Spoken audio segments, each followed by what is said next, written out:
Anna était la garde du corps personnel de Max le jour, et son amante secrète la nuit. Elle pensait que leur relation resterait toujours ainsi, jusqu'au jour où Jessica revint au pays. Quand Max apprit qu'elle était contrainte à un mariage arrangé par sa famille, il décida immédiatement de l'épouser. Quand Anna vit la douceur avec laquelle Max traitait Jessica, elle comprit qu'il était temps de tourner la page. Mais contre toute attente, Jessica s'approcha d'elle, déchira délibérément sa robe, s'assit par terre, et fit semblant de pleurer, suppliant Anna de la laisser tranquille. Entendant le bruit, Max accourut, et après avoir entendu Jessica dire qu'Anna ne voulait pas qu'elle revienne, il la crut, et força Anna à présenter ses excuses. Bien sûr, Anna refusa d'avouer ce qu'elle n'avait pas fait, pour protéger son honneur.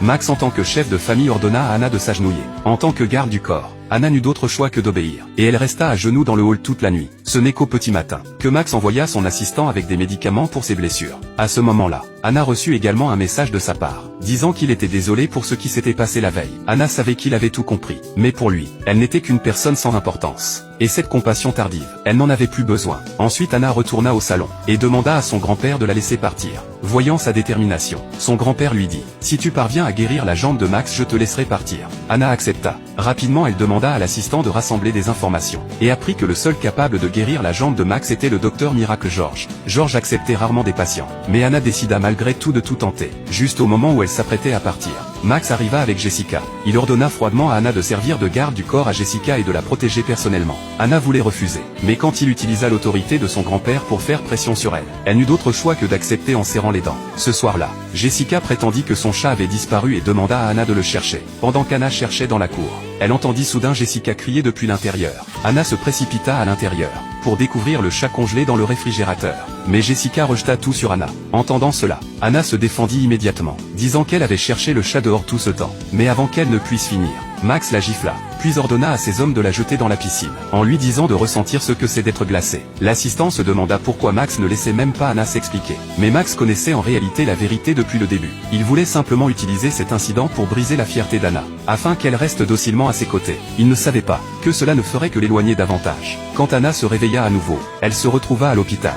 Après avoir appris qu'elle était restée inconsciente plusieurs jours, elle ignora la douleur dans son corps, se leva rapidement et partit chercher George, car c'était sa seule chance. Quand elle arriva devant la porte de George, elle s'agenouilla sous la pluie battante, s'inclinant toute la nuit. À ce moment-là, Max entendit justement Jessica dire qu'elle avait une surprise pour lui. La seconde d'après, contre toute attente, George entra. Quand George dit qu'une jeune femme l'avait prié de soigner la jambe de Max, Max supposa immédiatement que c'était l'œuvre de Jessica. Alors quand Jessica revint, Max lui promit qu'une fois sa jambe guérie, il l'épouserait. Bientôt, le dernier jour du traitement arriva. Quand Jessica réalisa que Max l'épousait, parce qu'il pensait qu'elle avait trouvé George, elle décida qu'elle devait protéger son mensonge. Elle arrangea qu'un homme la harcèle, puis appela Anna dans le cadre du piège. Quand Max arriva, elle rejeta tout sur Anna. Elle affirma en larmes qu'Anna était jalouse de leur mariage imminent, et avait tout planifié pour l'empêcher. L'homme s'avança également, disant qu'Anna lui avait ordonné de le faire. Face à ces fausses accusations, Anna expliqua qu'elle n'était venue qu'à cause du message de Jessica. Mais Max ne la crut toujours pas, et quitta la pièce emportant Jessica, laissant Anna seule avec l'homme à l'intérieur. Regardant son dos s'éloigner,